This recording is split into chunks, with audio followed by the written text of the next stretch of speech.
You're listening to the Walking Dead Enthusiasts Podcast. Your hosts, Sebastian Kubanucci. I thought I had to take a really big dump after eating tacos, and I got up, and there was a baby in my toilet. Dennis Patrick. I wouldn't miss my family in the zombie apocalypse, but I would be concerned about the future of Taco Bell. And Ryan Smith. You can put ketchup on your skitty all you want, but you can't date no child molestator.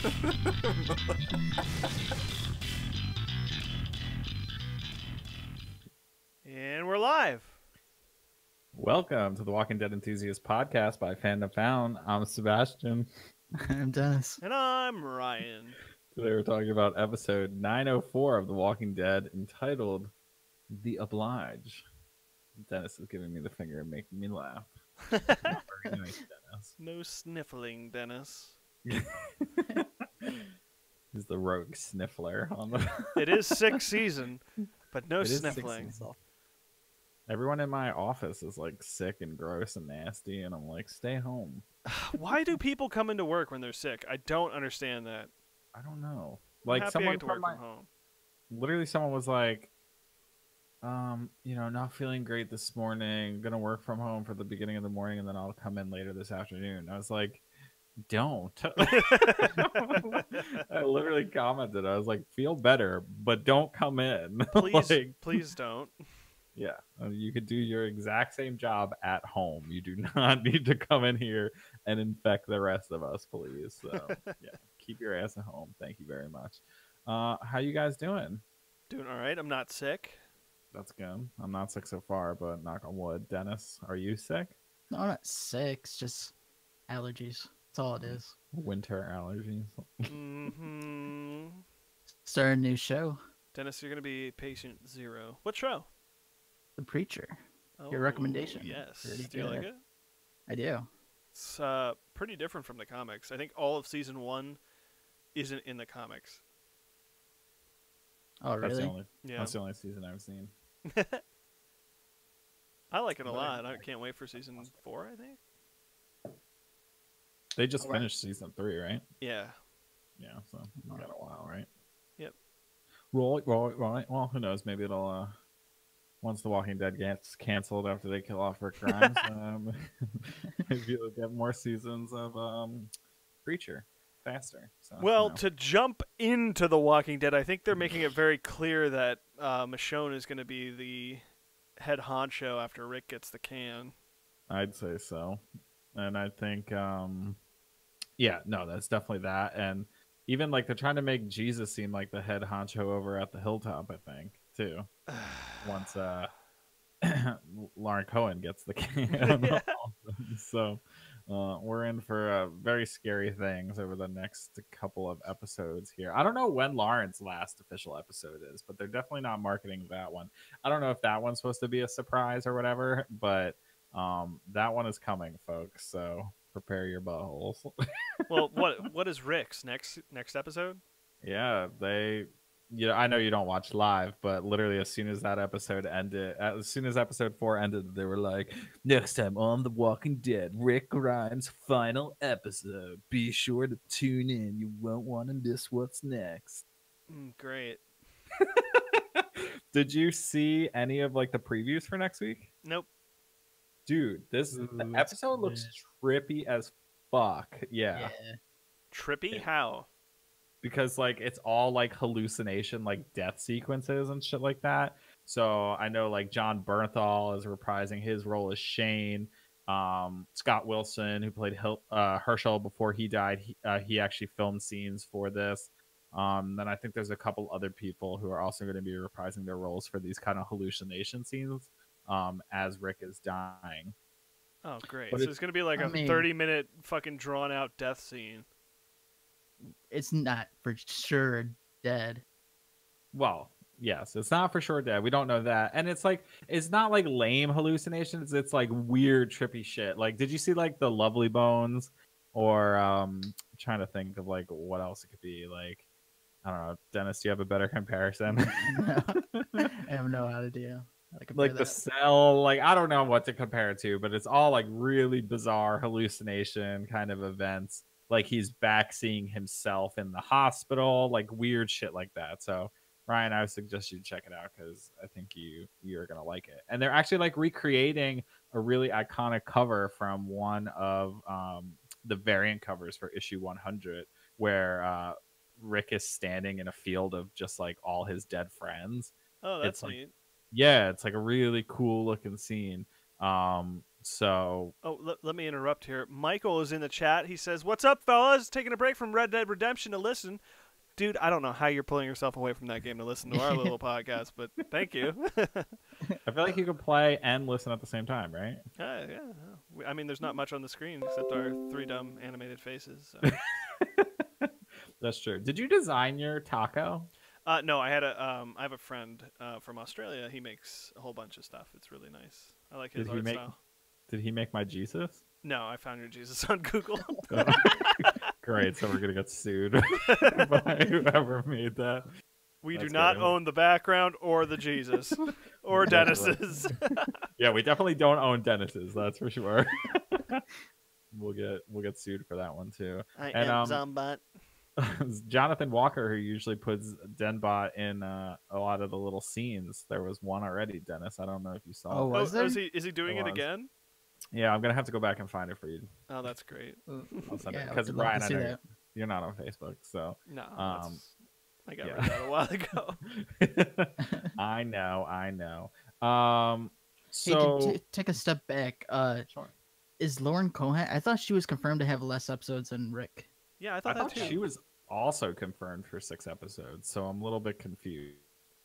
I'm not gonna lie. Unless, could you imagine they both like disappear? Well, she's the only way I can think, unless you've seen it in the preview for next week. She's the only reason I think Rick gets off the rebar he magically fell onto. Oh, you think? Yeah, she's gonna roll up and pull him off of it, and then they're gonna get away. Not based on the preview. No, Rick pulls himself off of it. Well, they don't show how he gets off of the rebar, but like, like I just love the way AMC does things. It's hilarious that they're even like marketing his death altogether, and being so like specific about which episode it is. But it's like the cliffhanger of him on the rebar, like passed out, and all the walkers are surrounding him, and they're about to attack him. And then, the episode ends, and then it's like next time on The Walking Dead, and it's like Rick just on a horse, like injured. It's like clearly somehow he got off the rebar, but he's by himself, so it doesn't look like Maggie helped him. Is he in the same like area? Yeah. What is he just imagining himself on a horse leaving? What I think is going to happen based off of the preview is basically he somehow gets off the rebar. I don't know how. I'm going to get like, remember that episode way back in like season 2, 3, maybe? I don't know, where Daryl falls down that like hill and he has like all those hallucinations of Merle or whatever. Yeah. I think it's going to be like, it's going to open with like a hallucination where like Shane is telling him to like get up or something like that. And he'll probably get off the rebar, and then he's going to be riding a horse. And in this episode, Daryl tells him like, take them to the bridge because the bridge won't hold and they'll all get washed away into the sea. And he didn't want to do that. I think now that he's injured, he's going to do that. And him riding the horse towards the bridge, and he ends up like, I don't know, maybe dying at the bridge or whatever. But I think that whole journey to the bridge is going to be full of like hallucination flashbacks as he's like dying. That's what I think. And maybe so. I think Lauren was confirmed for 6 episodes total. I think she's been in every episode to date. So maybe this next one is only Rick centered. And then the next episode, Lauren's gone. I don't know. A Rick-isode. It's going to be a Rick-isode. Yes, indeed. Yeah. I mean, you have to give Rick his own goodbye episode, right? I mean, you gave other people that, right? You Sure. have to give Rick one. So I understand that. I was so disappointed when Rick fell off a horse and like pinned to fucking rebar. Yeah, you were super pissed about that, and you were like ready to rage quit the show.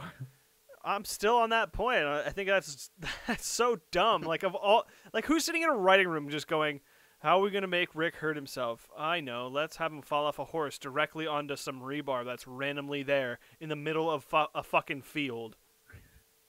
He was on a road. These horses, man, they've been taking everyone out. Yeah, they're fucking kicking people in the chest. They're flipping people off their back. That horse punched the kid right into the zombie in the first episode. It's true. It's true. I don't know. Like, I feel like finally the horses are reacting like the way you would expect them to react around a horde of zombies. Like, they would lose their shit. I would have liked it if Rick fell off the horse and broke his leg better than falling on some random pile of rebar and concrete. What if he fell on a giant stick? Would that have made you feel better? See, no, it would not. I think the gigantic hole they fell in the fucking woods in this episode was entirely too random. Like, why is it looks like it was dug out by a bunch of people. It's not like a sinkhole or anything like that. Like, I've been in that's sinkholes what they in the described woods. it as. That's what they described it as. What, a sinkhole? Yeah. Oh my god. On Talking Dead, they said it was supposed to be a sinkhole. I've been in sinkholes that are in the woods. No sinkholes look like that. Well, but you can't make a sinkhole that's not a sinkhole look like a sinkhole. Sure you can. How? It has evenly sloped edges that you can easily climb out of. I've never seen a sinkhole look like that in my life. My point is they can't manufacture a sinkhole for the show. Sure they can. Why? I don't... They manufactured that one. What's changing?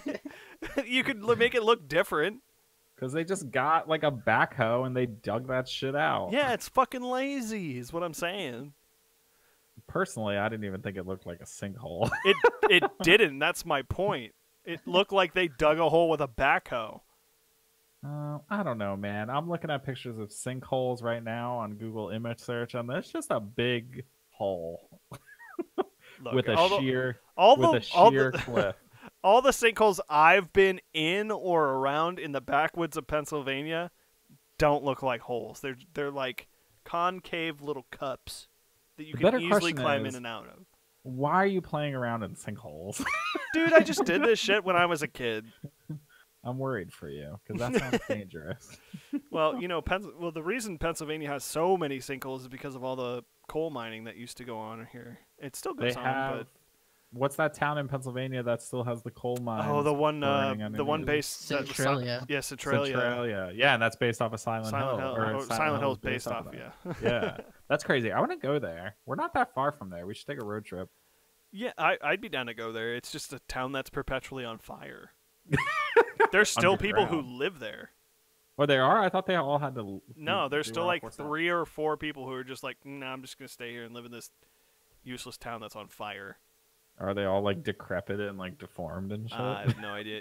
There's a book series called Weird Insert State Here. So it's like Weird Pennsylvania, Weird Delaware, and it like has pages and pages of like weird shit that's in the state. Centralia is one of those. There's Gravity Hill in Pennsylvania. I think that's out near Pittsburgh, where you park your car in a hill so that you're looking up the hill and it actually rolls up the hill.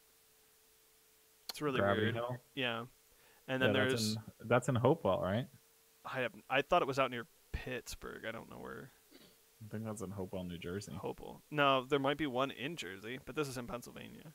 Yeah. Then they also have like this thing near Bethlehem, Pennsylvania, which is where I'm around from, which is like a group of albinos that all live down this one drive, and if you drive down it, they throw rocks and shit at you. It's weird. What? Yeah. It's like Hills Have Eyes. For real? Is that what Hills Have Eyes is based off of? I doubt it, but just a bunch of fucking albinos living in the woods, dude. Have you ever gone there? No, I would never go there. Leave the albinos alone. The albinos not even see. Aren't they like legally blind? No, oh my god, they can see. Have you never met an albino? I'm pretty sure. Have you? Like, yes, I have. I have met 2 albinos in my lifetime. One I went to school. Yeah, one I went to school with when I was in Catholic school. Like an actual albino. Like yes, he had the palest of white skin, white hair, and like almost reddish eyes. Yeah. Get out. No, dude. You act like these people don't exist. There's a lot of albinos. Acting like they don't exist, but I'm not acting like they're common. I have met two. One in college, one in middle school when I went to Catholic school. I'm pretty sure albinos are have notoriously bad eyesight. They might, but they're not blind. I think they are. Well, the kid I knew didn't wear glasses, so Interesting. I have some articles. let's see. on Let's them. see. Are albinos? We can do this live. Blind. Do we have any albinos listening right now that would like to chat? And, Albinism does not make a person completely blind, although some people with albinism are legally blind. That doesn't mean they have See. lost their vision. Some. Okay, some. Okay. okay. I just remember True Life on MTV way back in the day. There was a True Life I'm albino, and it featured 3 different albino people, and all 3 of them were legally blind. Not that they couldn't see, but they had a very hard time seeing, and they needed like really Yeah, I get you. corrective glasses. Well, the So, kid I don't know. knew didn't wear glasses, so he must have been not true albino. Yeah. He's He a was fake not- albino. He wasn't pure albino. Yeah, Michael says we're dropping knowledge Oh, tonight, I saw you. or lack thereof. We're basically, this is going to be an iTunes review, guaranteed. 1-star iTunes review. These fucking assholes talking about. We're supposed to be talking sinkholes. about The Walking Dead, and then they went from sinkholes to albinos. I don't know how that happened, but The Walking Dead should introduce an albino. That would be a fun character. to be Just have one of every type of person you can think of in it. We got a handicapped person in Fear. You're right. We do. I've heard we're also getting a wheelchair walker.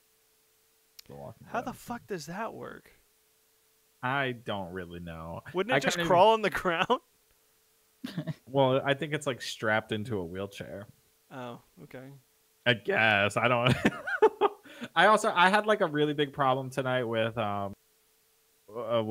Jadis and the what the fuck is his name? Father Gabriel scene. I have no idea what's going on with that. What do you mean? Like, they're just talking to each other. She's about to fucking let him walk or munch on him, and then he convinces her not to. Then she knocks him out and leaves him, and then she disappears. Well, there you go. You seem to have a pretty firm grasp of what's going on. Yeah, but you don't get any new information about who she's working with or where she wants to go or any of that shit. It just seemed yeah. pretty filler to me. Yeah, I mean, there's no context, and honestly, I wasn't a huge fan of like where this ended up going. Talking about that walker scene, I was like, this is weird. I feel like the walker's strapped to like this thing that could easily just like fall over if it propelled itself forward. But whatever. I was a little confused by it just because she was gonna take Gabriel with her as her like meal ticket to get in wherever the hell she needed to go because she needed an A and she decided that he was an A, right? So I'm thinking like they're experimenting with certain personality traits, and that your personality may depend on how fast you turn into a walker or something. I don't get it. I really don't. That's all I'm thinking about right now. I mean, it kind of like debunks my whole theory last week about like A's being leaders and B's being followers because she was gonna kill him. Yeah. She was gonna let that walker bite him, but then she still intended on taking him with her. So I'm not entirely sure what the situation is there. But if you like remember back to a couple seasons ago when she had Rick prisoner and then she made him fight like Winslow or whatever. Maybe that is part of the deal. Like the people are bit, but that's just weird. Like, are they doing like research studies on like people that are bitten? Like, it just seems like kind of strange. Like, if that is the case and that's what they're doing, why wouldn't they just take the living human being without a bite and then like do like a controlled experiment where they let a walker bite the person, then like study them as they're turning? Like, it just seems like there's a lot of margin for error there. If they don't get there immediately, you know what I mean? Yeah, it's very weird. I can't really guess to what they're looking for. Like, like I said, is a type of personality that is more aggressive and then therefore takes shorter amount of time to turn or longer amount of time? I honestly don't know. I'm guessing at this point. So Dennis, last week you texted me after the show, and you're like, "Oh, I'm starting to remember some of the things from the comic book that you were talking about." Right? What did you say to me? I can't remember. Something about the What? You broke up Last on week. me. Oh, last week about the A and the B thing from Mhm. the comics. You texted me after the show, and you were like, "Oh, wait, now I am starting to remember some of the stuff about the A and the B as it pertained to the Commonwealth." No, I wasn't remembering stuff. It just after thinking about it, you made more sense. Like how you said, A is probably more leadership, but then again, we don't know what this episode. Oh, gotcha. Okay. So I didn't know if anything that happened in tonight's episode where she was like gonna let the walker bite him, but she still intended on taking him, if that had any overlaps to the current comic storyline. No, that was no. Okay. Fair enough. Fair enough. Yeah. So do you guys think like this is like the last we're gonna see of this storyline until I guess like the next half of the season if she actually did leave on a helicopter? well, we're not going to get it next episode, that's for sure. No. But they need to get it over with already. I think it's like the over arc, like the thing that's eventually going to happen later down the road, Mm-hmm. and they're just kind of hinting at it in like every chance they get. Like, oh, Yeah. there's this other group of people that we don't know about that only Jadis knows about. I feel like this. And I don't know. I feel like it also kind of debunks the theory to, well, obviously there's rumors going around of like what his actual departure is going to look like.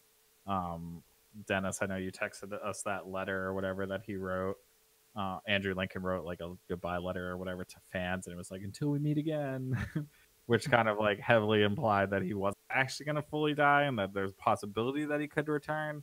One of the theories being that Rick was going to leave on a helicopter. Do you feel like this? It kind of seems like Jadis already left on said helicopter, or did Jadis leave on the helicopter, or did she not leave on the helicopter? I don't know how she could unless she provided an A. Yeah, wasn't said. So then there's still a potential that Rick could leave on a helicopter next episode. I mean, maybe. does Jadis know where Rick Grimes is at the current moment? I don't know. Like, what if she like intercepts him or something? And then, That's what I'm thinking. I wonder if she calls a helicopter in, like, I know where to get the A, and they just go out and grab him. I got a big old A. He's strapped to some rebar. Come get him. I mean, I'm kind of nervous that that's gonna happen. I'm not gonna lie. Or like he's gonna be at the bridge and you think he's gonna die, and then all of a sudden like a helicopter comes like whooshing down, and like Jadis comes like swinging out, and one of those like baskets that the Coast Guard uses comes down, and Rick just gets in it, and they just fly away. Could you see that happening? No. That's totally gonna happen. I'm just saying. There are two swarms of zombies, hordes of zombies, descending upon Rick at the end of that scene. He's getting off the rebar. Yes, there is some way he's going to get off the rebar, but I don't see a helicopter landing. No, he's going to get off the rebar, then he's going to lead the walkers to the bridge. The walkers are going to fall through the bridge and get washed away, and then Rick is going to be dying, and then, he's in a lot of pain or whatever. He's in and out of consciousness, whatever, and then a helicopter comes and picks him up. Oh, yeah, that's entirely possible, sure. You think they're going to use the propellers at all to kill off some of the zombies? No, I would not at all put that past AMC. Is Greg Nicotero directing this episode? Remember when we used to do Zombie Kill of the Week? Oh my god, yeah. I was thinking it back all the way back because, we're going on a lot of episodes here. I'm not sure how many altogether, but I was thinking about all the good old days and how Ryan left for a season. I had enough of that. Yeah, you did. I'm getting there again. No, you're not. Yeah, I am. No, you're in this to the end, man. Dude, I am all about Survivor now. What are you talking about? Good old days. Those episodes sucked. No, they were great. We're over 150 episodes in on this show. Just saying. Yeah, but those episodes are like full-on recaps. That is. Well, there's a lot of no tangents, and then we just skip to like the top 5 stuff. We experimented with a lot of different things. All right, we went through our experimentation phase in college, okay, and this is what we ended up with. Who didn't? Yeah. All right, Ryan, you can tell us about No, I'm enjoying doing Survivor. I'm not gonna lie, because it's just like a fun, rambly podcast, and you don't have to really think too much, and no one takes it too seriously. Well, that's how I like doing every podcast, to be honest. Well, I know, yeah, but we have very particular tastes that listen to this podcast, and they like us to take everything very seriously. Regarding a show that does not take itself seriously whatsoever. So it's kind of ironic in that way. But yeah, so that's the whole Jadis thing, I guess. I personally wasn't as offended as you were, Ryan, with the whole rebar thing. I kind of thought it was like a realistic way for someone to go out in this world. I don't think like I'm not offended. I was disappointed. Well, whatever. However you want to describe it. I wasn't like. I was like, I watched it and I was like, well, that's believable. Yeah. Like, it didn't bother me that much. I don't know why. Rebar. It wasn't the rebar. It's the fact that he could have fallen off, broken his arm, broken his leg, broken his neck, whatever. It doesn't matter. But he's still falling off a horse. I'm fine with him falling off the horse. It's the fact that he fell off a horse onto some random fucking rebar that was in the middle of the woods, more or less. Would you have been like? So what if there was a giant spiky tree stump? Like, would that have made you feel better? Is it just the fact that there's random metal on the edge of a road that bothered you? So for me, it's not believable. Like, I think you really have to fall very hard to have a fucking thing of rebar go through you.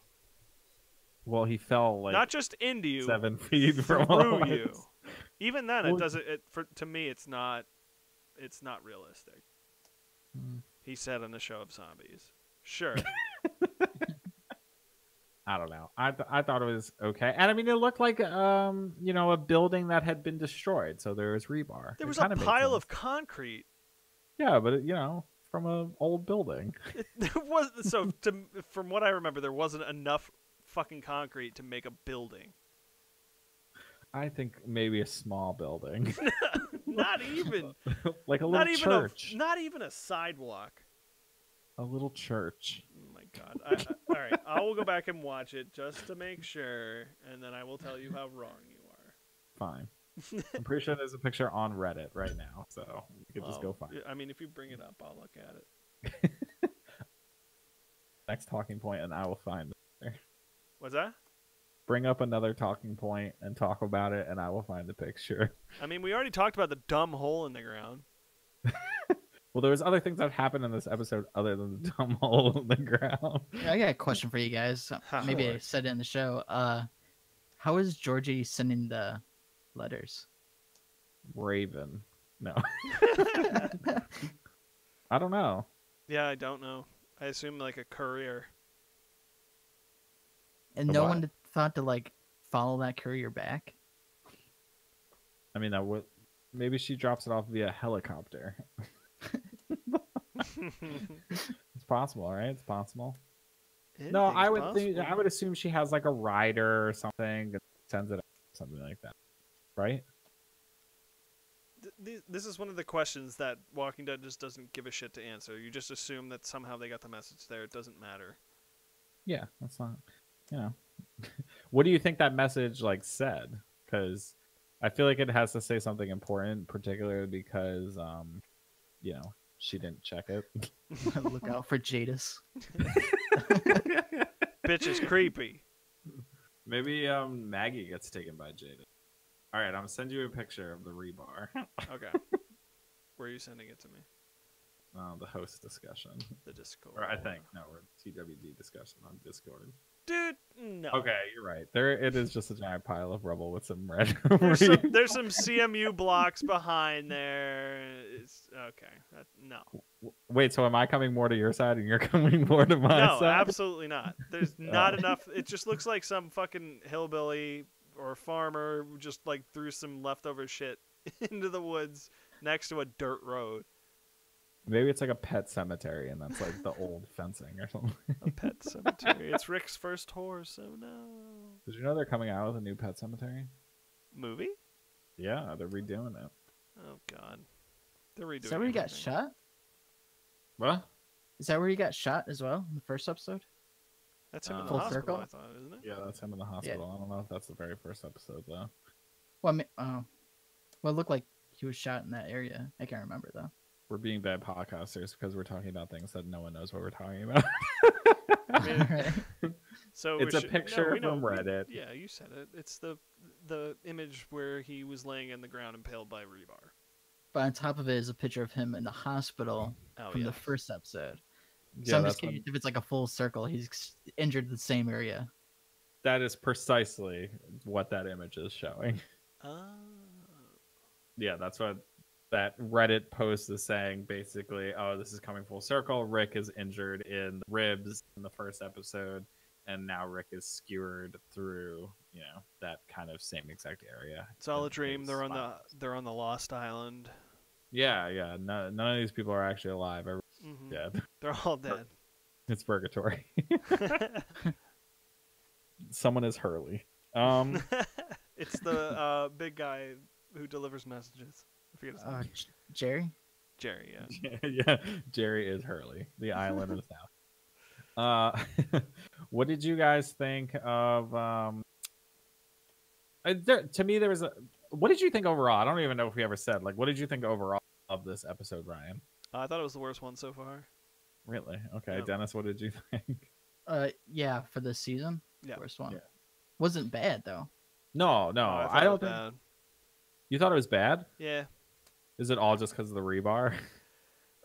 That and then Michonne talking to what's his face and the Negan in the basement, just kind of like, where is this going?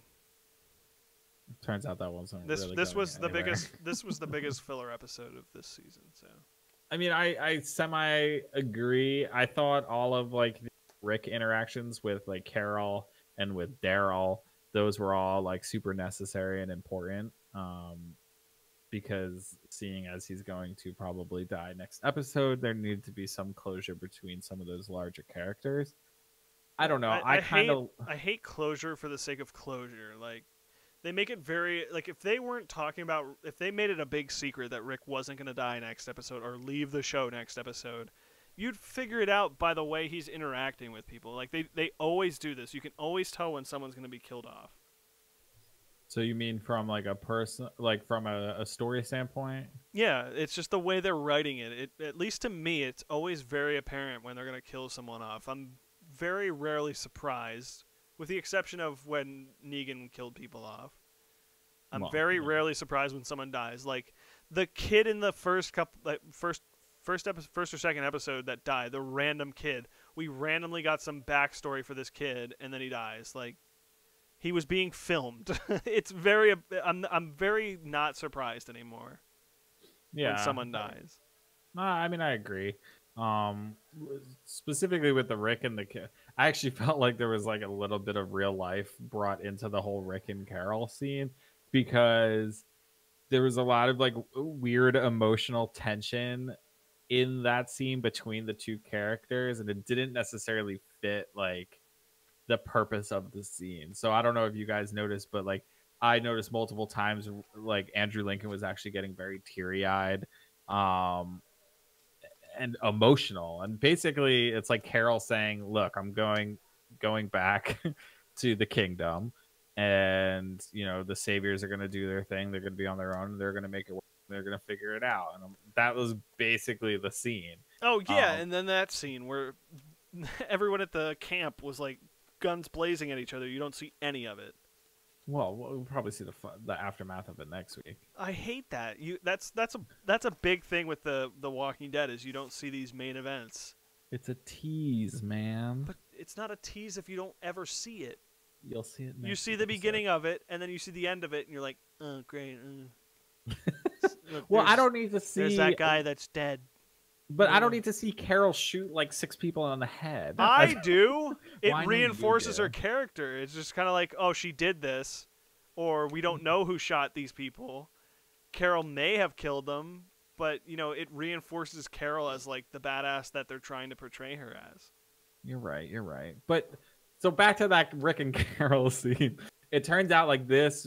I found this out on Talking Dead that this was the last scene Andrew Lincoln and Melissa McBride filmed together as him being Rick Grimes or whatever. So that kind of explains like the emotion and shit behind it that didn't necessarily feel relevant to the episode. They did apparently they did like a lot of ad-libbing and shit like that, and they added their own lines, and so that's I guess why there was some of that awkwardness there. But I don't know, the whole Savior shootout thing that didn't really bother me because the Saviors don't have any guns. So they we did all in that know. scene. The one did.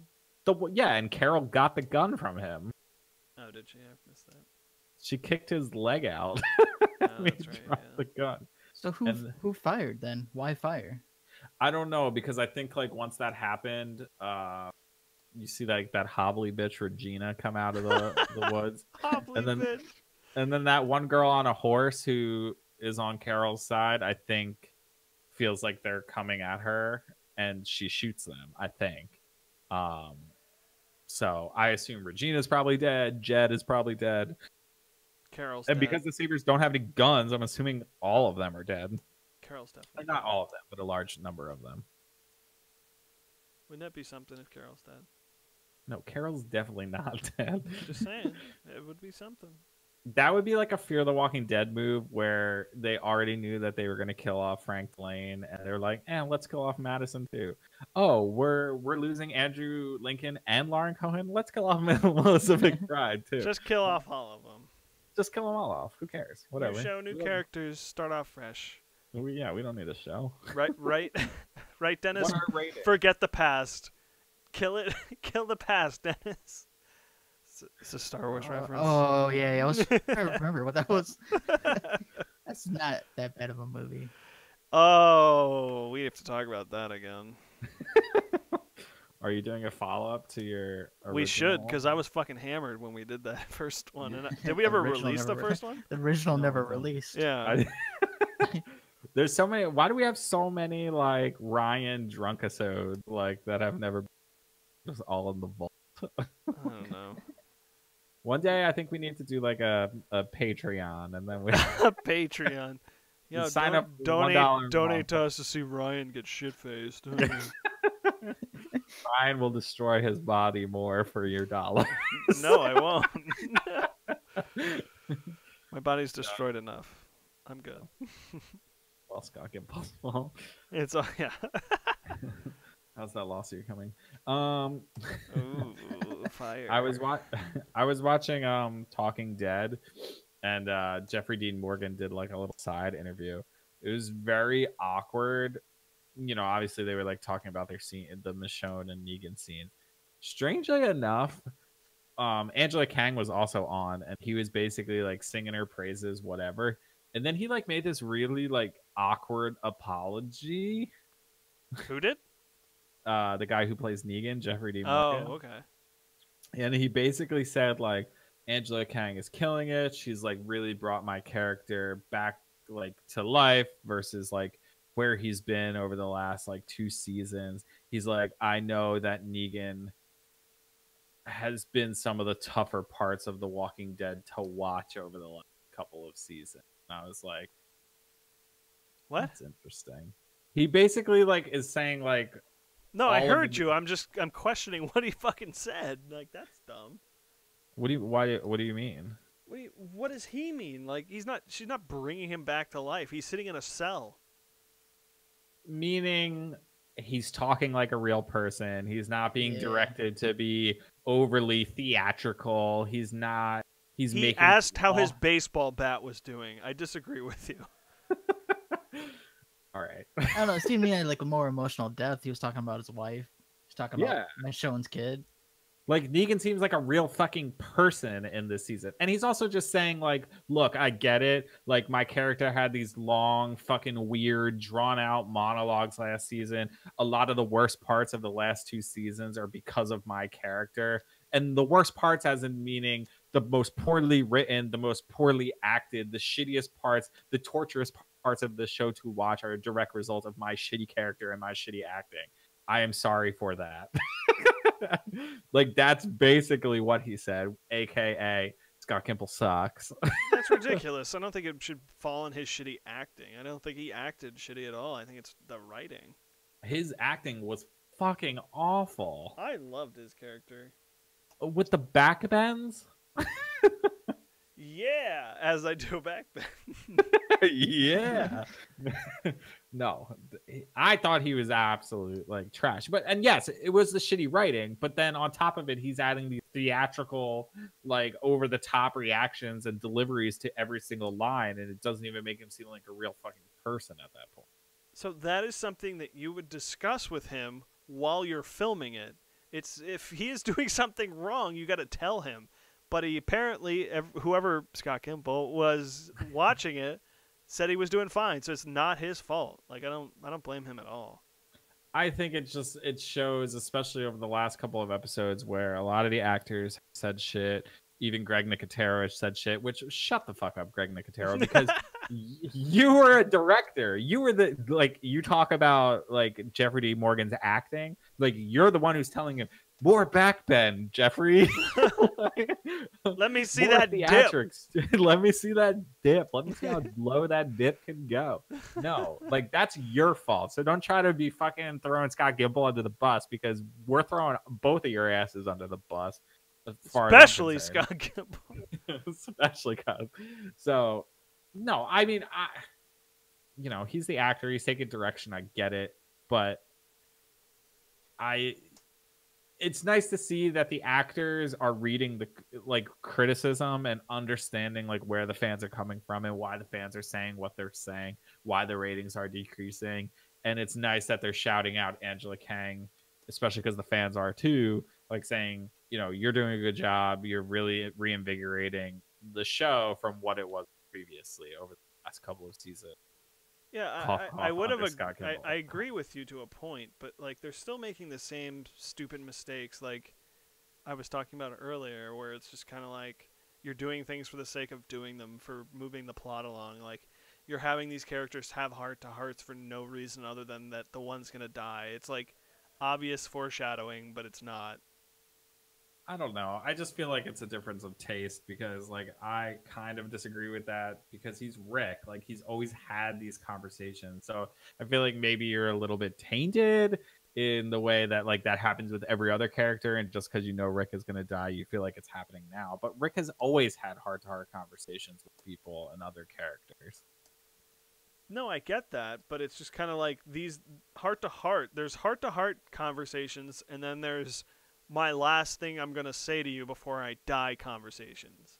Like, I think it's fairly, like I said before, I think it's fairly obvious that that's what's happening. And if they didn't tell you Rick was going to die off, I guarantee you I could have told you that. With the Carol conversation, I disagree because I feel like it was just... With the Daryl conversation, I definitely agree with that because they were definitely making amends. Yeah. In that conversation, in that hole. It's like we were just about to beat each other up, but let's hug it out, bro.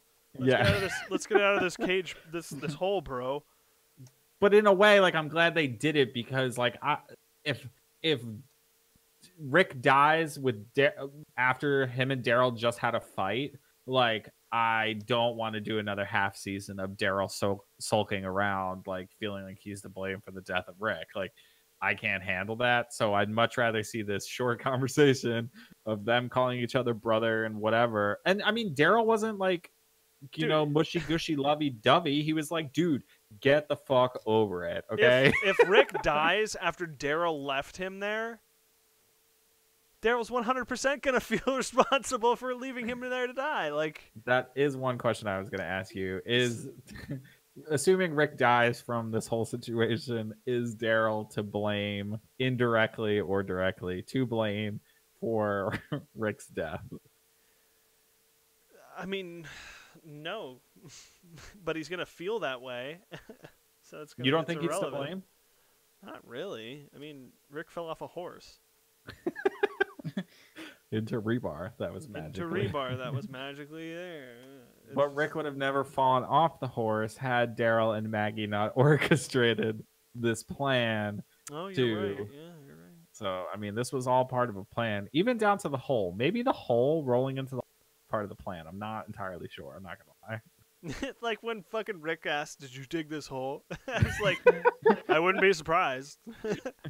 I don't know. Were they trying to suggest that that's like what happened? They did. I mean, they said it. He asked him that in the show, but he said no. So there's no reason to suggest that. But I was just like, when he asked that, I was like, I would not at all be surprised if that is what happened.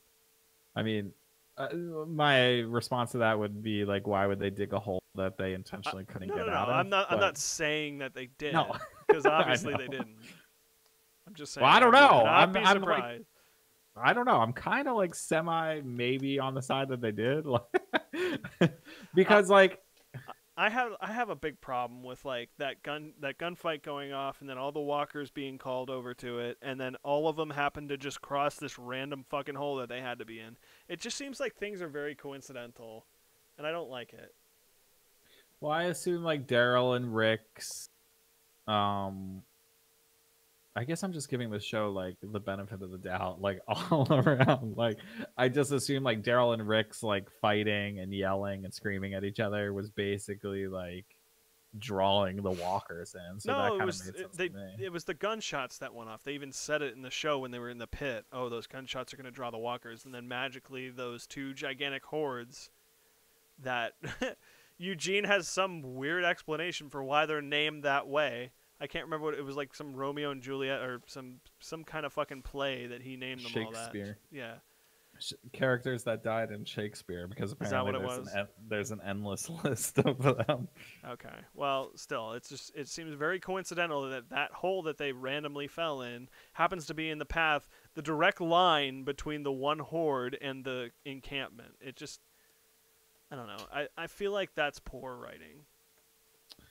I don't know, man. You know, we keep saying that it's gonna be this season's better, but I don't think they've learned at all.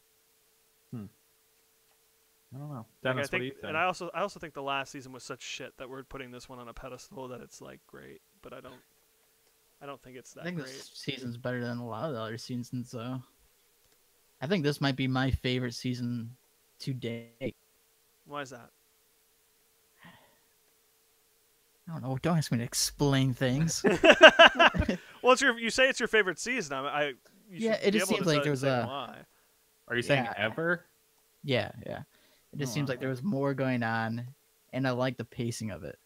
There's not like episodes go by that, oh, is this gonna happen? Like if this was a few seasons ago, they would still be doing the Gregory stuff. You would still be wondering, is Maggie gonna find out it's Gregory all along? The mid-season finale would be Gregory hanging. Yes, totally agree. You are absolutely right. I do agree with you that the pacing is a godsend for this season, 100%. I like the narrative. I like the tense, communities going at each other's throats. Yeah. And it's even Maggie's community going against Rick's community. So, I don't know. That interests me. But are they? It's kind of just like the seaside going against the saviors. I mean, but that's big. I mean but it also felt very tense when Michonne went up to Maggie asking about, was it Maggie or is it? It might have been Rick and Maggie talking about the bridge, and it was like this big tense thing. Like, is she gonna lend the help or lend the food, whatever she was supposed to supply? Yeah, that was Rick and Maggie. Yeah, Stuff no, like that. I don't know. I feel like if you're a fan of like Game of Thrones, like this is like as Game of Thrones as The Walking Dead is going to get from like a strategic. You laugh, but like from a strategic militaristic standpoint, like all of I like get vibes of like the Starks talking about in a tent talking about whoever the fuck, like fighting whoever, when Rick is meeting with Carol and Daryl in the tent. Like that's all, like all this strategic militaristic stuff going on in this season. Like that reminds me of very Game of Thrones type of things. Like talking about like war scheming and shit like that between the different factions and all the drama that kind of ensues from there. I thought the whole like scene with Carol and the Saviors in this episode was actual legitimate tension. I really did think I didn't think Carol was going to die, but I really thought anyone else in that scene that was standing there could have died. and it was dramatic tension, and it built up to a point of like what caused all these other issues with the herd and stuff like that. So I don't know. I don't know if I put this as my favorite season of all time, but so far so good, and it's definitely would be up there in like the top. If we're talking like top 3 seasons, they would probably be up there, in my opinion. I think as far as its pacing goes, it's great. We haven't really gotten any character development from anyone. Like even Jadis has gone back to her old thing. Mm-hmm. There, as I said before, there's hiccups with the writing for me. I feel like they're doing stuff for the sake of doing stuff. It's like, oh, we gotta make, how are we gonna make Rick hurt? We're gonna make him, and I know I'm harping on this. It just sticks out to me. Like I literally went, why? I said why out loud. Why did Rick not just fall off his horse? He fell off his horse onto a fucking thing of rebar in the middle of the goddamn woods. Like it doesn't make any sense to me. It's just, if he fell off and broke his leg, that'd be way more believable, and he couldn't walk away from the walkers that were coming up on him, and then that's where it ended, not him passing out, essentially strapped down to a thing of concrete. It just like, it's more believable to me that he would fall off his horse onto the ground, break his leg or his arm or something, than fall into a fucking thing of concrete. And I know I'm harping on it. It's just, No, I think that's just agree with you. bad. It's just bad writing. I don't like it. They've done that in the first episode this season as well with the staircase. Yeah, with the fucking glass floor. Like the first time you see that glass floor and they're tiptoeing over it, like at least for me, I instantly was like, that's gonna break. Someone's gonna fall into it. I agree. There's definitely manufactured, contrived situation in every episode so far. Yeah, and I feel like we're at season 9. Let's learn a little bit about this. Like, But Ryan, let's you learn know from why our they past. do that though? Why? Because there's a subsection of the fan base who cares about that stuff, and they don't want to hear like Who cares about knowing what happens? No, who cares about like there needs to be a zombie every episode, or else they're not interested. I'm fine with zombies every episode. It's just like, it's these stupid little things that are easily predictable that I don't like. But the zombie scenes are always going to be predictable because you know they're involving our main characters, and our main characters are probably not going to die. So it's like when Rick and Daryl get stuck in a sinkhole and all these walkers are falling in, we know they're not going to die. So what's the point of doing it? Because it's fan service for the fans that want to see that shit. They want to see Maggie and that fucking chick from Oceanside fighting walkers on the porch of that house. Like, we all know no one's going to die in that scene, but it's thrown in there. And to me, like, that scene was stupid. Like the fact that like her leg falls through the porch and like she's a seasoned survivor and like she's about to get like she gets overcome by like one walker. Like, that's stupid. Like, that feels contrived to me. I agree, but I think like that chick is nowhere near as important as, I forget her name, the chick from Seaside, is nowhere near as important as Maggie, and she could have died there. Like, I don't think you could honestly tell me that there's no way she could have died there. She could have 100% died there. There's no way Maggie would have died there because we know she's in a couple of episodes, right? Well, she couldn't die there because she was the whole like last part of that episode where she's the one killing all the right, saviors. but you didn't know that. Well, no, I didn't know that, but that's what happened. And we wouldn't have had she died in that scene. We wouldn't have known that.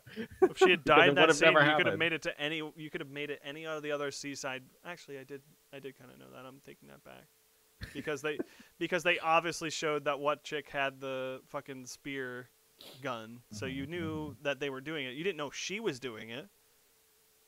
I'm just saying, all the worst contrived parts of this season are fan service to people who don't like the dialogue, who don't like the deep drama shit, and they just want action-packed zombie show. And that's fine as long as you do it right. Like, I just think these scenes where, like, you have Rick and, wow, I'm having a brain fart. Daryl, thank you. Fall into a hole, and because they were fighting each other, like, have them stay in the hole and hash it out. You don't have to include zombies in that. You can have them get out and then include the zombies in it. I just think it's very convenient writing to have the zombies be in direct line between them and the camp. It's just bad. I fully agree with you, but in all reality, these situations at this point in the apocalypse didn't occur. The only way any of these zombie situations occur are because our group of survivors are making dumb decisions that at this point in the apocalypse they shouldn't be making. Like, Rick should not be taking a 1,000-pound cart on a glass Right. on a glass walkway. Like, that's stupid. Like, it's just all these like contrived situations that just make our survivors look dumb. But again, it's all just fan service. So it's kind of like, I guess, take whatever you can get. The Rick falling on rebar thing, I don't know. I don't really have an excuse for that. It doesn't bother me as much as it bothers you. But maybe does it more that it kind of ties into like his injury from the first season and is kind of coming full circle on his story. Like, I think that was the tie-in. Like, had Rick broke his leg, that's not really a tie-in to his injury from the first season, but having him fall on a piece of rebar where he was shot in the first season is kind of like related. No casual viewer of the show is going to recognize that. Like, if you'd not shown me that, I would never have known that he was shot in the same fucking place that the rebar went through. I think that's a dumb connection, and I think it means nothing. But now that, you do, isn't it like so much cooler? No, I think it's irrelevant. What does it matter where the rebar went through? It's just one of those cool things, man. Coming from the dude who likes the clocks that have the fucking season and the episode on it, you can't appreciate the fact that the rebar goes through the exact same place that the fucking gunshot went through in season 1. No, I think that's dumb. You know what made it better? Is if one of the saviors shot him. Like, you know how he was a police officer trying to help people? He gets shot. That would be a good callback. Yes, if he got shot in the exact same spot that he was shot in the first episode. Sure. But they can't do that. Sure they could. No, they set up the whole scene for it. But the whole point of this season is that he's trying to build and bring the communities together. And if Rick is shot and killed by a savior, where does that leave the show? We didn't say kill. He's not killed by the rebar yet. Yeah, where does it leave the show if he's stabbed through the same hole by a rebar? You're in the same spot. But there's no one to blame in that situation. You blame Rick for being a dumbass. Or you blame the writers for being poor writers. Or Buttons. Buttons. Remember Buttons? Yeah, that was the horse that was left in the pen and was eaten, right? Yeah. Rip Buttons. Rip Buttons. This is Buttons' great-granddaughter. Buttons 4.0. So did you not like any of the Michonne scenes either? I said earlier that you don't get any character development, and that's not true. You do get Michonne development, kind of, but I think she's kind of regressing instead of developing. So she's falling back into her routine of her want to be out in the wild killing things. And then she has that conversation with Negan about, you're like me, we like killing things, blah, blah, blah. And then for some reason, bats keep showing up in the entire episode, like in the little kid's book and all that crap. I don't know. Bats? The baseball bats. Oh, baseball. I thought you were talking about like the animal. No. I was like, bats? I was like, really? I think I have bats on the brain because I started watching that new Sabrina on Netflix or whatever. Sabrina the Teenage Witch or whatever the hell it's called. How did that come out? Yeah, so Is it any good? Is it any? I don't know. It's kind of weird. It's kind of like Juno meets Sabrina the Teenage Witch. Oh, Jesus. Was she pregnant? Yeah. No, but it's kind of like, you know how Juno had like that sass or whatever? Oh, Jesus. Like her, like way too old. Like she has like a personality that's way too old for her body. Like that's kind of how Sabrina is it the original chick? No. Oh, it's some new chick. Yeah. And it's not like a comedy. No. I already hate it. Oh. And it's not like a comedy. It's just like, it's kind of like a dark comedy, I guess. I don't know. I'm not sure how I feel. I only watched one episode, but we'll see. I'll keep watching it, but keep you posted. Yeah. Yeah. Check it out. All right. Give it one episode, you know. Uh, I personally I like the Michonne scenes. I thought it was kind of cool to see like her killing walkers at nighttime and then being a mom and a construction project manager and then a negotiator over the crops or whatever the people that are fighting, and then she's writing laws during the day. I don't know. I thought that was like that push and pull of like her two different lives kind of being like a caged animal. Not to say these aren't all themes we've explored already, especially with people like Daryl or something. Can you cage a wild animal, have them act normal? That's kind of like what we're seeing here with Michonne. And I'm not entirely sure, like in the long run, like what is the purpose of this story? Because obviously we know Michonne is going to be taking over, we would assume, for Alexandria after Rick is gone. So I don't know. Hopefully we're not exploring like this push and pull of like her previous life and her current life now once Rick dies, because I'm not too interested in like watching all of that. yeah, I just don't know where they're fucking gonna go with this show.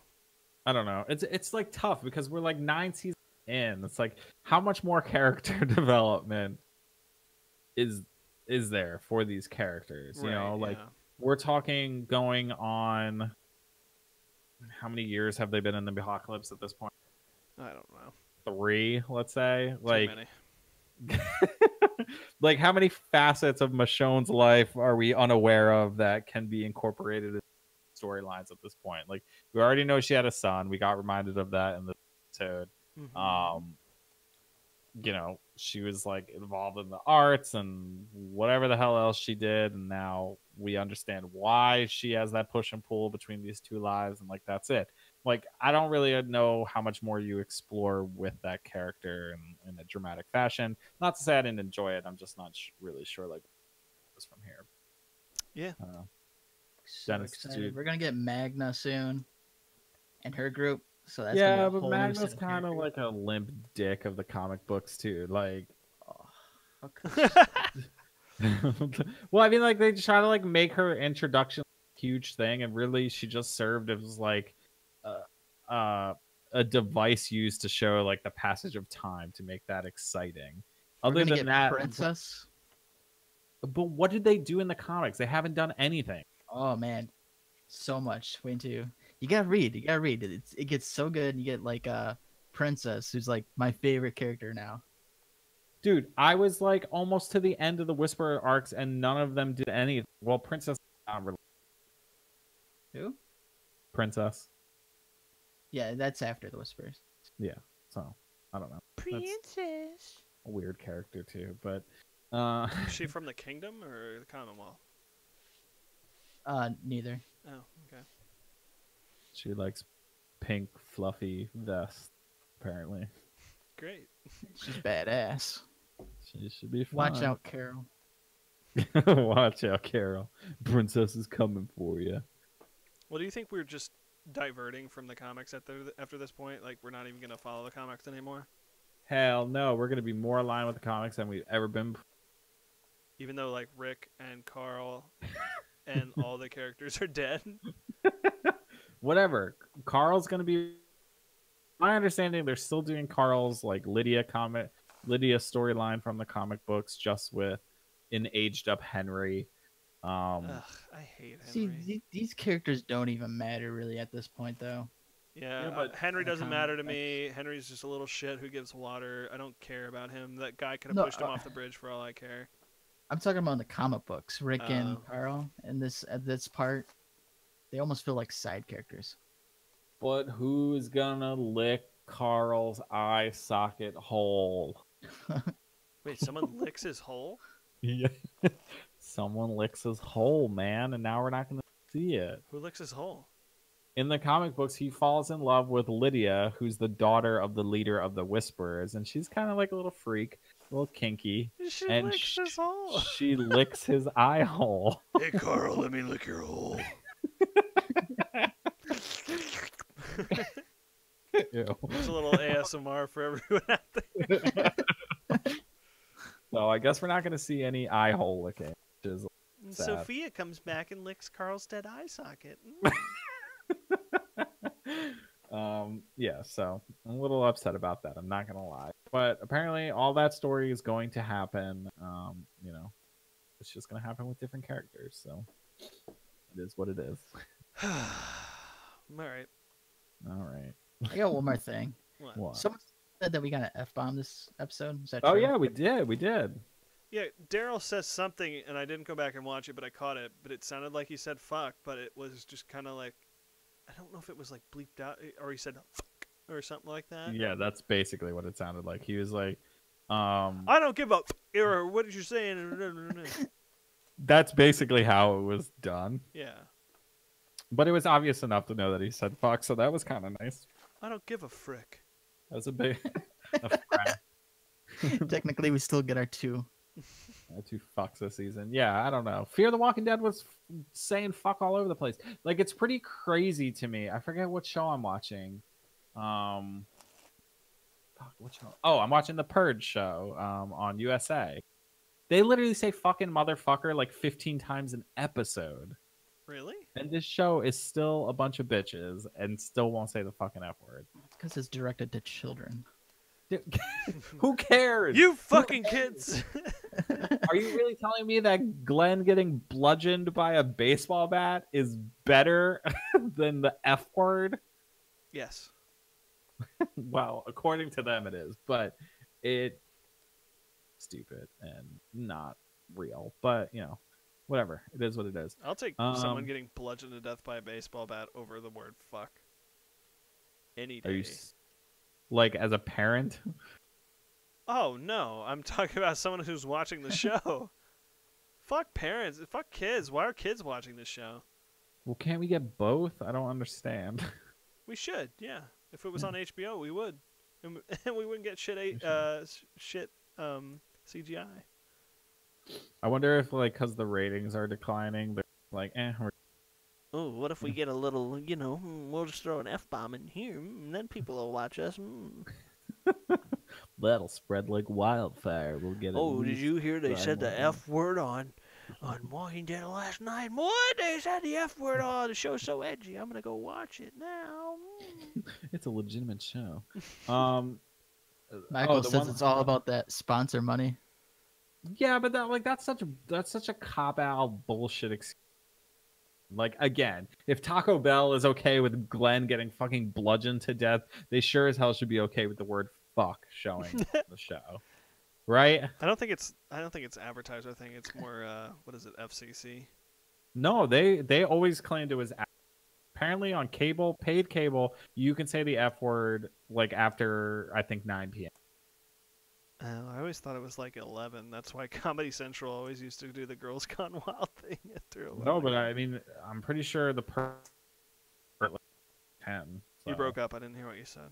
I'm pretty sure the Purge show is on at 9 or 10, so they're not. They don't give a fuck. They don't give a fuck. They don't give a fuck. So is Maggie going to kill Negan? Nope. Do you think she's just going to talk? Like, what do you think she's going to do there? She's not going to get there. She's going to find Rick and help him off the thing. No, she's not. But okay, Dennis, what do you think? How do you know? Because I know. How? Because it's not in next week's episode. You didn't see it. But I saw the clips. Doesn't mean it doesn't happen. It doesn't happen. Dennis, what do you think? I think she's gonna feel remorse afterwards and spares life. I'm going to send you a text when it happens. It's just going to say, ha! That's fine. You can do that. It's never gonna happen though. You think? Oh, so you think she's gonna go there, kill or want to kill him, and then spare his life? Yeah. He's going to sweet talk his way out of it. I don't know. Not even Maybe sweet talk. What if he kills her? He strangles her to death. Perfect ending. Just stop the show there. You know, what was that one scene? Like Maggie and that kingdom lady she's riding with, they pass a bunch of dead walkers. Do you remember what I'm talking about? Yeah, I didn't understand what that was all about. I wasn't sure either. Like she looks at them like, this is weird. And there's like an axe on the one walker's back and the one walker's head. Oh, was that supposed to be like Michonne? Like Michonne was killing them at night? Oh, maybe. But I don't understand. But I That's don't kind of like like a weird tie-in, how. right? Yeah, how would you ever relate that to Michonne's character? Like, oh, we saw these walkers out that were dead. Why'd you do that? What? You think that's gonna be tying into the Whispers? Like that's I where they're don't getting their know. bodies I just supplied? wasn't sure like how that would, because it wasn't like they were like, you know what I mean? It was just like You broke up. What'd you say? It wasn't like they're what? they were like flayed or anything. Yeah. They were just like one's head was off and one had an X in its back. So I wasn't sure if that was like I wasn't sure like what it was supposed to be. So It was a Well, very random scene that didn't really fit in anything. it was. But I mean, I'm Maybe sure the it'll. disposal. Like people took them back, their bodies. This one's not gonna fit. I don't know.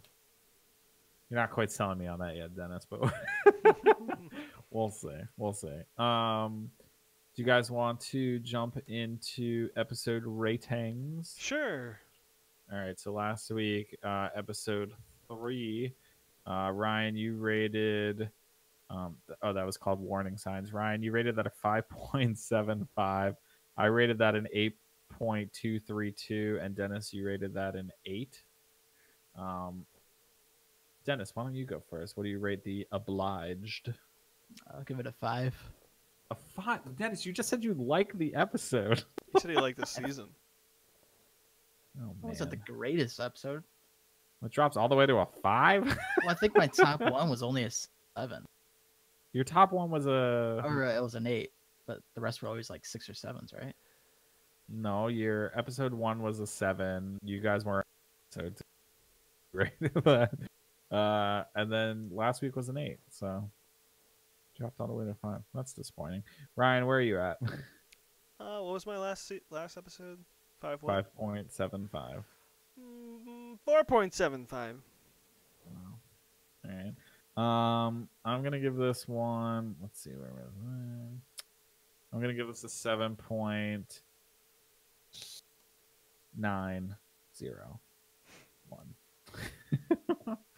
So we That all was pretty agree good. that this wasn't the best episode.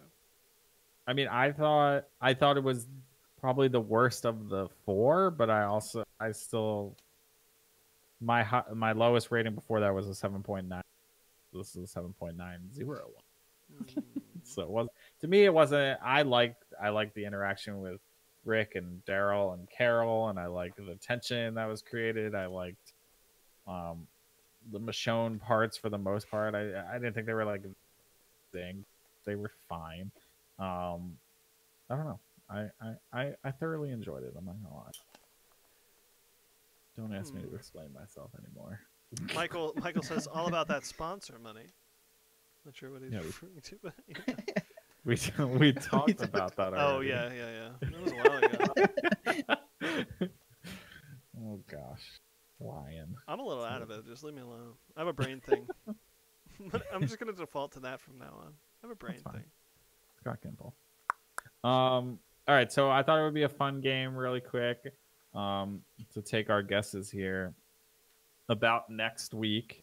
And you can participate too. Facebook.com/fandomfound. I have a little ratings thread here. So obviously, as we all know, The Walking Dead and AMC have been marketing Rick Grimes' death for obviously since the trailer premiered for this season. So I thought it'd be fun for us all to guess what the ratings are going to be for Rick Grimes' death episode.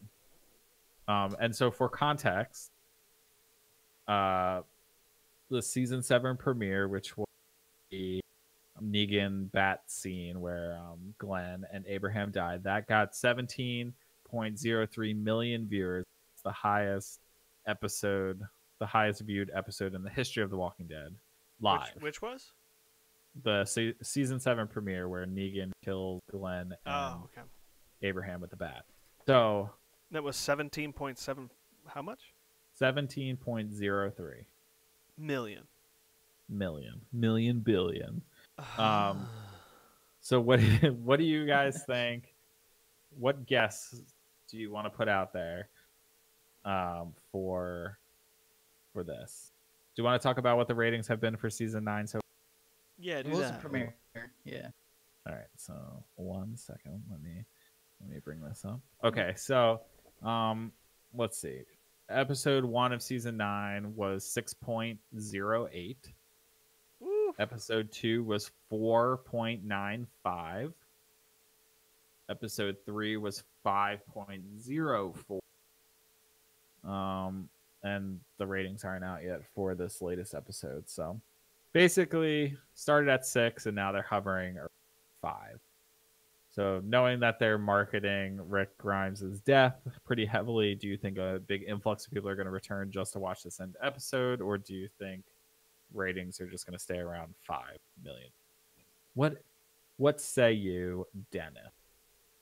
I think it's gonna stay around 5 because I don't think they're marketing that as big as Negan's scene that episode. So you think they're just marketing to existing fans? I think it's only I've only seen it on the commercials for this AMC show. I have not seen it on Reddit. I haven't seen any outcry about it anywhere else. All right, so we're gonna say around 5 million. Yeah. All right, Ryan, I'm gonna go under 10. give me an exact number. Oh jeez, yeah.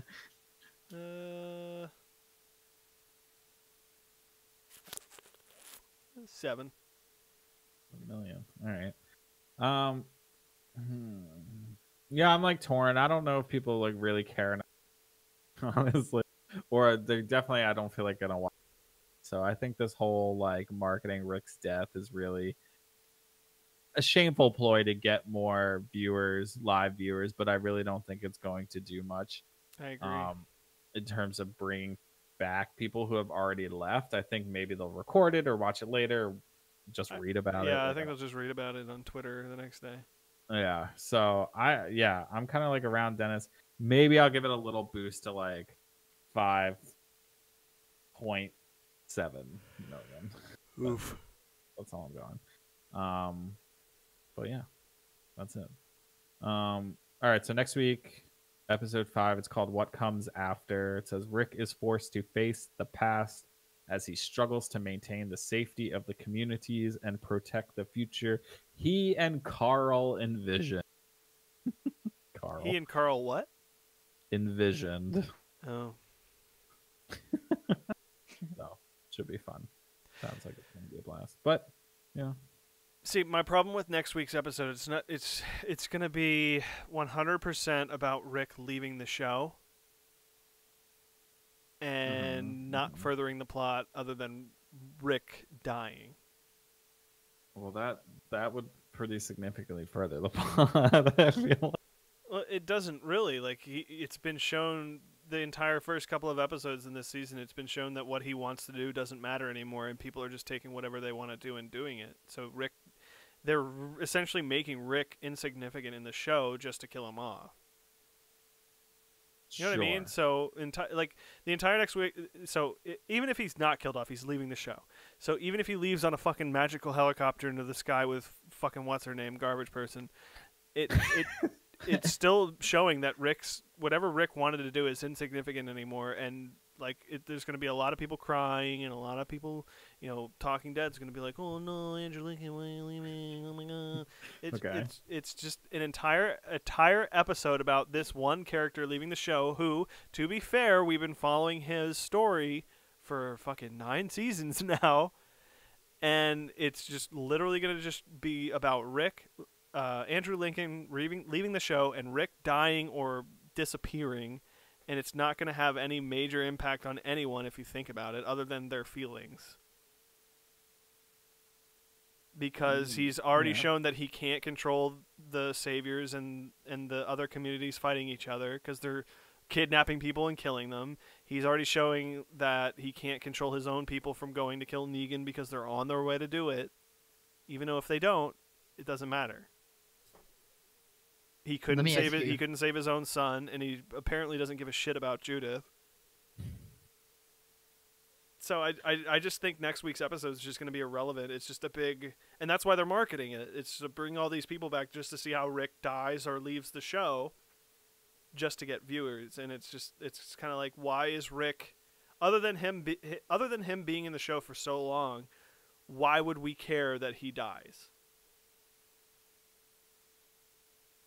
Well, because it's his show. Is it? Yes, it's his show. Are you serious? If it's his show and they kill him off, why would they continue it? It's not his show. Because it's still gonna make them money. It's a big money grab. I completely agree with you. Well, yeah. Reality, yes. If Rick dies, the show should die with it. But just think about it. Like, what is Rick's death? If Rick dies, what is that going to have an impact on anything at this point, based on what we've seen in this season? Nothing. It won't, and that's exactly why Andrew Lincoln doesn't want on the show anymore. There you go. Like, they're going to have an entire episode about Rick dying / leaving / disappearing. Maybe he gets eaten by an entire walker, and we're left guessing. It's just kind of like, what is Rick's, like, why are you having a show other than for ratings about one character, be it the most important character technically in the show, other than to get more money, more ratings, and then your show's just going to tank from, like, I don't get it. I mean, dude, like, look. You have to look at it from the perspective of shows. You're breaking up, I can't hear you.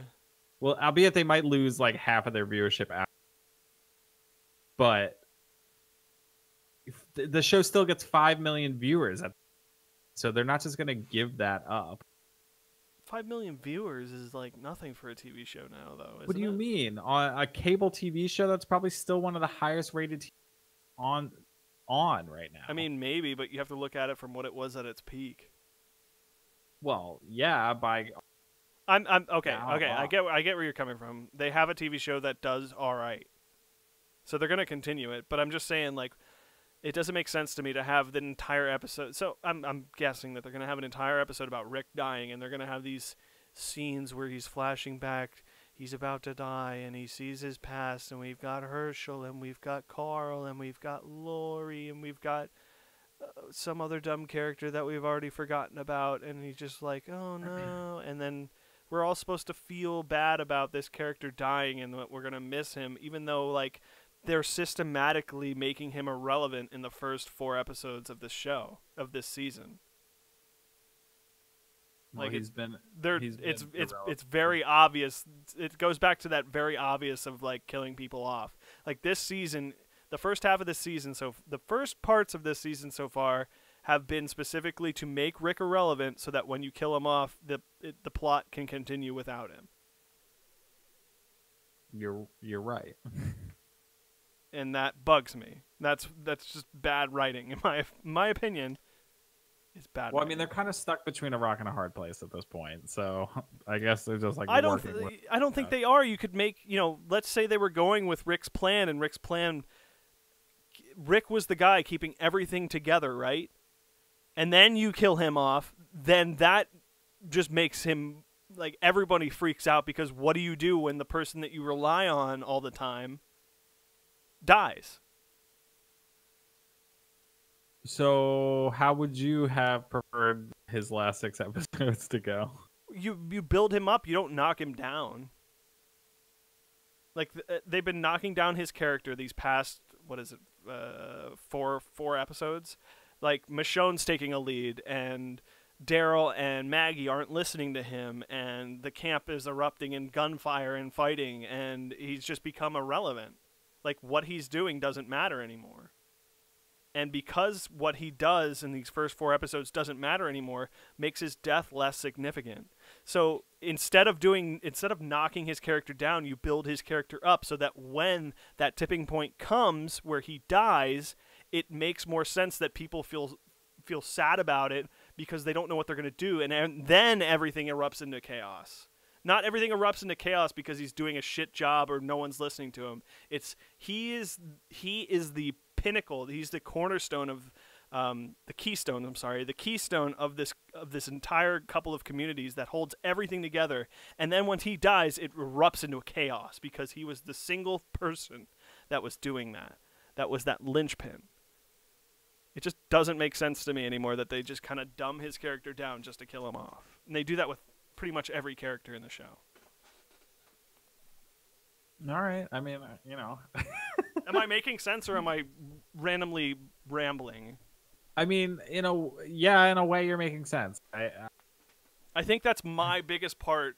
The biggest thing of this, like, it would be very obvious. So like if they weren't saying, "Hey, Andrew Lincoln's leaving. This is going to be his last episode. Episode 5 is going to be his last episode." Like if they weren't doing that, I could still tell you that something is up with Rick's character, because especially in this season and some of last season, they've just been knocking his character down a peg every episode, making him less and less relevant.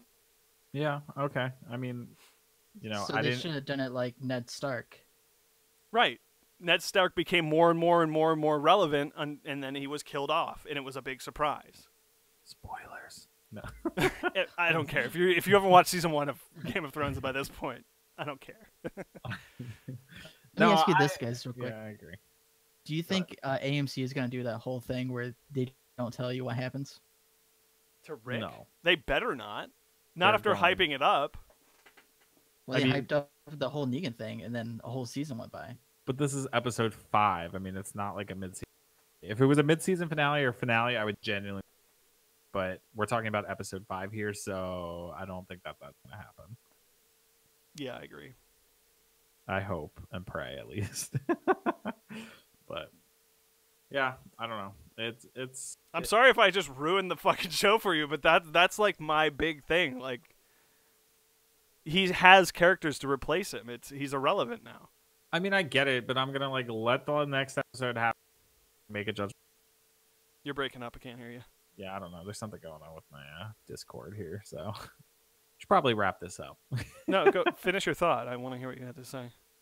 I was just gonna say I'm gonna wait until his last episode airs before I kind of make a judgment call as to whether I think like it kind of the decisions that they made with his character in these last 4 episodes were good or bad. Like I don't know if I necessarily agree that I want to see everything in these first 4 episodes working out amazingly, and I don't think it would have been that exciting if everyone was getting along and everyone was BFF and everyone was having a grand old time. Because if that was the case, then Rick dying shouldn't matter, because if they were already getting along and they already understood each other and they already saw eye to eye, why would Rick's death, like, why would the Saviors just all of a sudden be like, oh my god, Rick is dead, now I hate you all? Like, that doesn't necessarily make sense either. That's not the way I would go about it, but I honestly don't think Rick was keeping any order to begin with. I think Rick has just become this character that people will do things regardless of Rick. There was one scene, I think, in the first episode where he was at the Savior compound and he shakes the one guy's hand and he's like, "Thank you, Rick Grimes, for doing all you do." And I think that's the only time in the first couple of episodes of this season that you see people truly appreciate Rick for the position that he holds. Other than that, it's just kind of like Rick rides into camp as they're about to fight and then everybody stops. Great. That's about it. So people are scared of Rick, but when Rick's not there, people just, even his friends, they don't listen to him. Therefore, making his character irrelevant in the plot of this story. So when we have Rick killed off or leaves next episode, other than, oh no, striking a fear, striking the heartstrings of the fandom, Andrew Lincoln's leaving, Rick's not going to be in the show anymore, it's irrelevant to or the feelings of the characters that are in the show. His position in their quote unquote society, it's just irrelevant now. No, yeah, Like even Michonne called what's her face her daughter this episode, Judith. and she's never done that before. She's never called Judith her daughter until this episode, the episode before Rick goes away. Yeah, I mean, I can't argue with that. I don't know. I guess I don't mind how they're treating Rick. I think what we're seeing makes sense, and I know some of the stuff that's coming up, so it's like even more. So you know if Rick dies or not. No, I don't know if Rick dies or not, but I know some of the other story plot points that are going to be coming up later in the season. And I could just say that none of this is really going to matter in a couple of episodes. None of what's going to matter. None of this. Oh, none of what's going on. Okay, so it makes the first 4 or 5 episodes irrelevant. It's not that it makes it irrelevant, but it's just going to be a distant memory.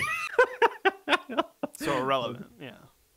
Well, dude, by that definition, then the last 8 seasons have been around, No, because it got them to where they are now. and this is getting to them to where they are. Okay, so it's gonna be okay. I got you. Shut up. No, I got you. I'm agreeing with you now. Okay. I don't know. I just feel like I'd rather have seen conflict over the last 4 episodes. Everyone being hunky dory again. I'm not saying that everybody needs to be hunky dory. I'm just saying the way it is written to dumb down Rick so that he becomes irrelevant in the storyline, so that other people can pick up where he left off, and his character is not actually missed, other than for the way people feel about him. Like his. But when you say that they should have been spending the last 4 episodes building him up, what does that mean? Making him more relevant in society. So in the plot of the show, making him more relevant, having people like Maggie and Daryl listen to him, not betray him behind his back. You know what I mean? Like, make him more of an authority figure. Like, if you disobey me, I'm gonna fucking kill you, kind of shit. But why? But I think like that's part of like the good part of this. Like Daryl shockingly explains it the best in this entire episode. He says why. He's like, Rick says to him, I didn't ask you to follow me, and Daryl was like, well, maybe you should have. Like, that's the whole point. The whole point of this is that Rick made the executive decision when he probably was the person with the least amount of stakes in the entire situation to be making this decision. Like, Which decision? The decision to keep Negan alive. But at the same time, there's a group of that. people who don't listen to him and are on their way to kill him, so it's irrelevant. But it's all because he made that decision. That's selfish because he thought it was important because that's what Carl wanted. But he never took into account anyone else's any other opinions as to how Negan should be handled. He thought his son, who randomly died from a walker, his opinion was the one that counted. But fuck Glenn, the guy who saved him in season 1 and then gets his head bashed in. Like, fuck Maggie, fuck his wife, fuck Daryl, and all the people that the Saviors killed that he cared about. Like, fuck them. They don't get the decision. They don't get a say. It's what Rick Grimes wants. And I think that that's the interesting part of this, is like they almost do turn the story on Rick, but in a way like that makes you think, because you're like, did Rick make the right decision? I personally don't really think he did, especially based off of some of the other shit, Right, that the other characters have gone through. And I agree with you. If it was me in Rick's position, I would have killed off Negan in the second I could. But I think that dives into the whole aspect of Rick becoming irrelevant. Rick's making decisions for himself, and he's not making decisions for the group anymore. He's making all these decisions without taking anyone's opinion into account. And when he does that, other people are going to step up into his position and care more about the group. And I think that supports my theory of just making Rick irrelevant. I mean, maybe you're right. I don't know. Well, if you agree with me, leave us a comment. On Facebook, you can leave us there, or send us an email. Fanfound.com. Or I'm terrible at this. You can do it, so. And if you agree with me, then don't leave any comments. No, it's more likely to happen. Dennis, where do you land on this whole situation to close things out? I'm gonna save my opinion until I have to see the episode. To the last episode. But why would it matter? Rick's leaving the show, so it doesn't matter. It's based on what you've already seen. How he's gonna leave? It could be a huge. To me, it doesn't matter how he leaves. Maybe he doesn't actually leave. If that's the case, then this whole fucking thing is bullshit. If you ever want to see Ryan rage quit, then that's definitely how it's gonna happen. I will specifically not watch the show, specifically because AMC lied to their fans. Wouldn't be the first time. He's gone. He's not coming back. I can guarantee you that. So. Well, there you go. Then we don't have to worry about it. Yeah, we'll see. Well, so then do you feel like you just wasted like 6 years of your life? No, I'm specifically talking about this season and maybe some of last season. And maybe some of those 7 seasons before.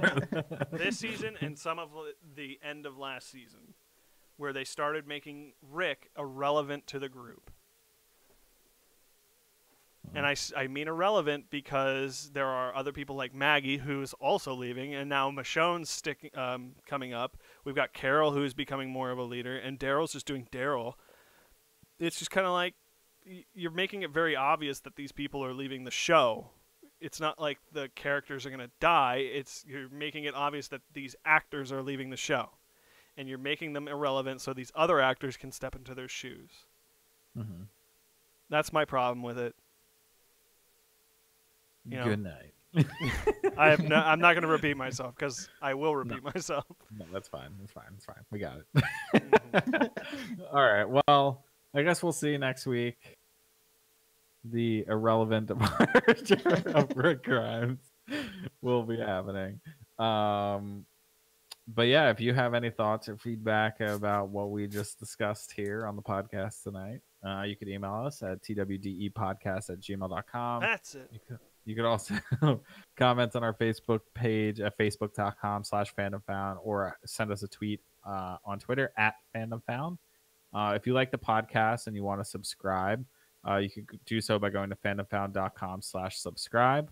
And if you like to listen to us live when we record these podcasts, that happens every Monday night around 9:30 p.m. Eastern Standard Time. So you can go to youtube.com and search for Fandom Found and subscribe to our channel.